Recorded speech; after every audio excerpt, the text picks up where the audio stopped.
think a lot of people obviously surprised just because we never thought we'd see Ben Askren in a competitive setting again. When did this come on your radar? What were the thoughts? Like, walk me through it. Yeah, I think they brought it to me last week, and obviously my first question, the same as your guys, is, is he healthy? Is he good? Can he do it? And they said, yeah, he's been feeling good. He's been wrestling. He's been training. Obviously his story is epic. It's a miracle that he's even here today. So the fact that he wants to compete and I get to be in there with him to be a part of that story is huge. It's like an honor to be there in his hometown, to be his comeback match. Could be his last match. So I wasn't gonna say no at all. He's there. He's winning in life just by being there, winning in life just by being willing to compete again and to be on the mats again. And there's no losing. It's a lose-lose situation for me, right? Because I win, I'm gonna get booed. I lose, I'm gonna get booed regardless. But for myself, it's a win just to be a part of it. Welcome, fight fans, to today's deep dive into the chaotic, fast-moving world of mixed martial arts, where we dissect the massive shifts in fighter legacies, promotional strategies, and the polarizing reality of modern combat sports.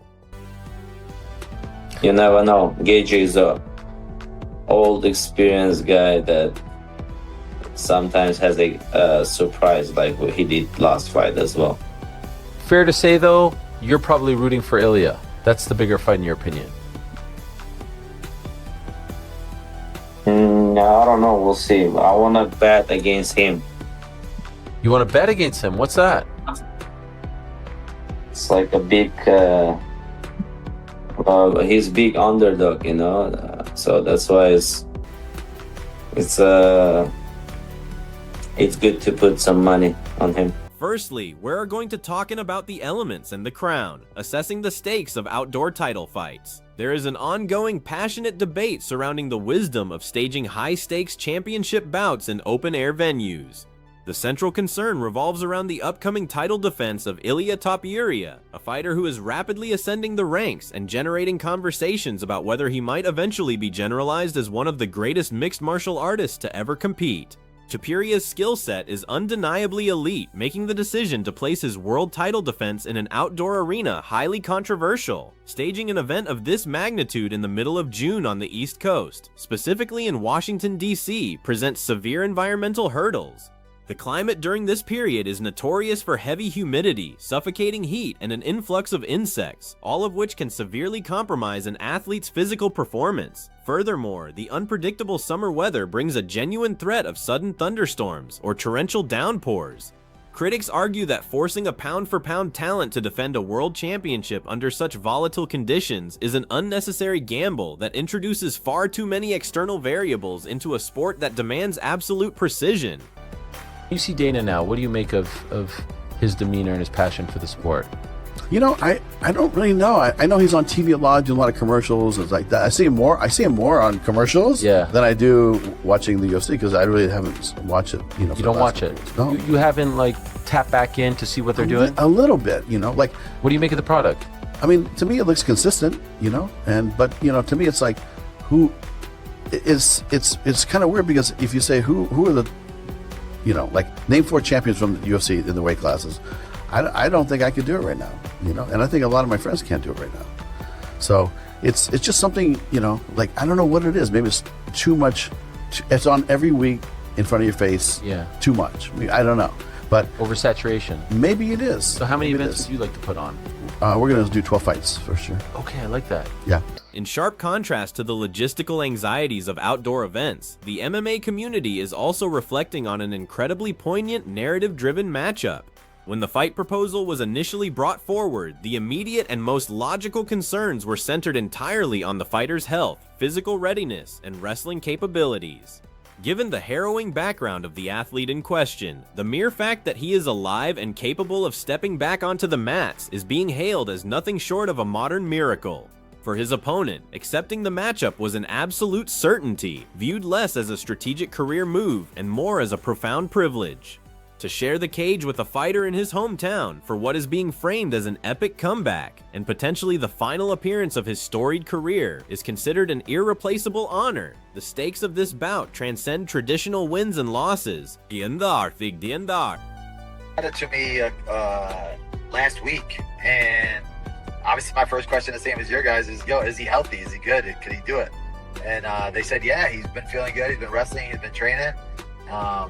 Obviously, his story is epic. It's a miracle that he's even here today. So the fact that he wants to compete and I get to be in there with him to be a part of that story is huge.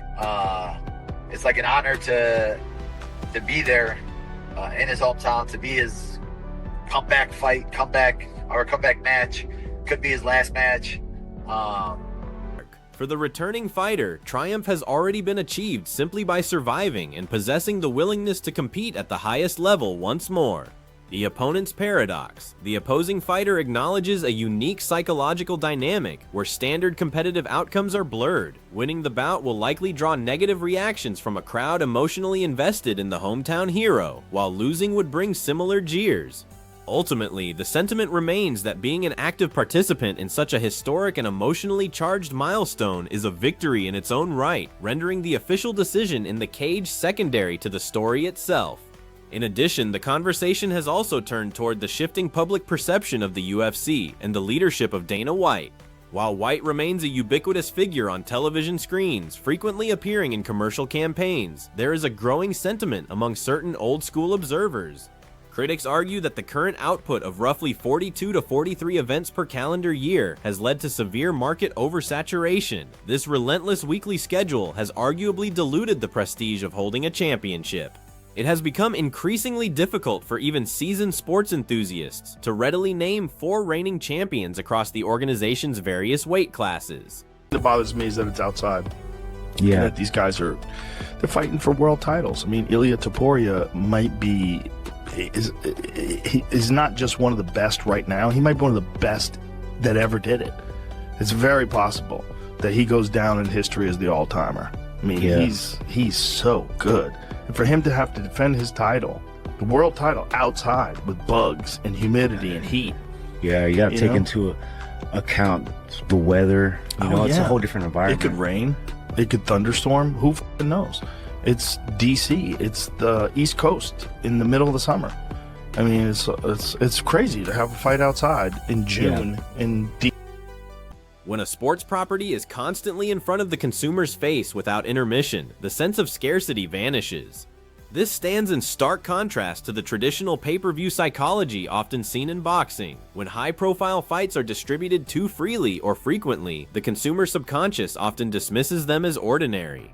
The premium must-see allure is replaced by a sense of routine, altering how fans engage with the sport. And what's the goal eventually? Like what's the ceiling as far as how many you think is that sweet spot number? Yeah, I think eventually a good fight company could do 24 fights a year. 24, okay. They're doing something like 43. Yeah, 42.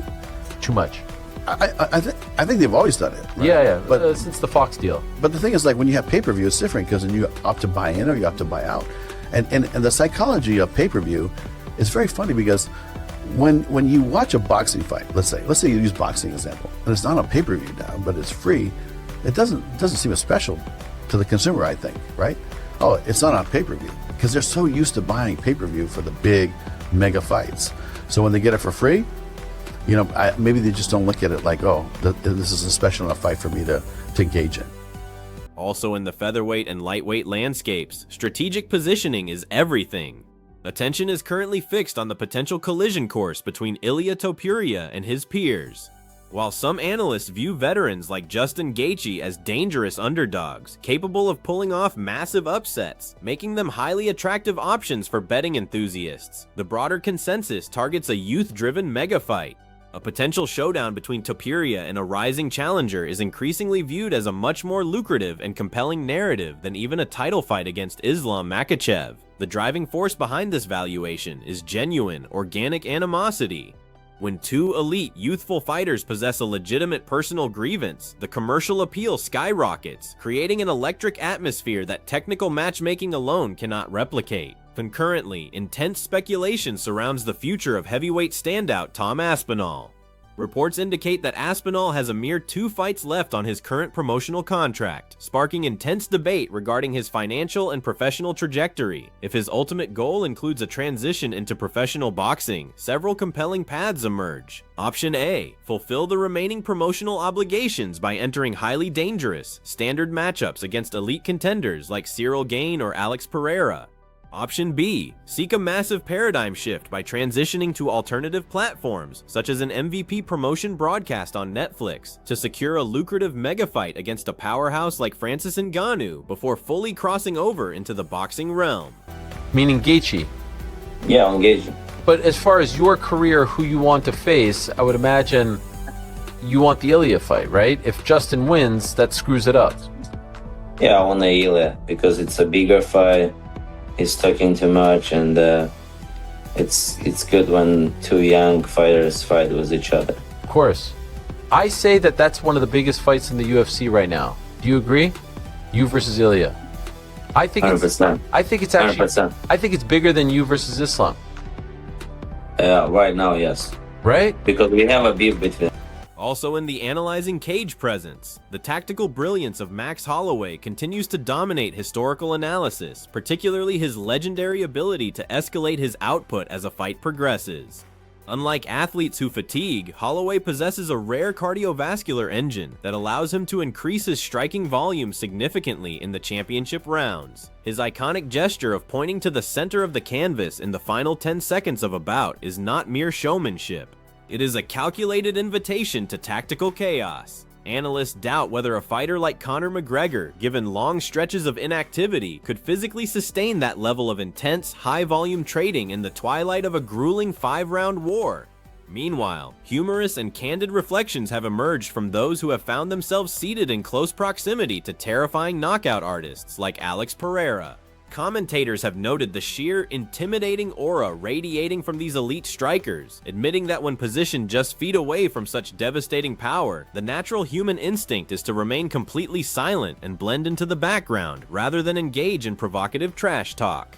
The psychological gravity exerted by these fighters dominates the room, forcing even fellow athletes to focus their competitive energies elsewhere. Finally, a highly controversial rumor has begun circulating within MMA circles regarding the promotional intake of athletes from Dagestan and the broader Russian region. The speculation suggests that promotional executives may be quietly limiting the signing of new prospects from these territories due to their sheer, unchecked dominance in the cage. The wrestling-heavy, relentless ground-and-pound style perfected by these athletes has proven extraordinarily difficult for traditional strikers to neutralize. The prospect of an organization populated by an endless influx of elite competitors with the suffocating skill sets of Umar Nurmagomedov presents a distinct promotional challenge. If a specific stylistic archetype systematically dismantles the rest of the roster, it fundamentally alters the entertainment dynamic and commercial balance that the business relies upon. Yeah, so I wasn't going to say no at all.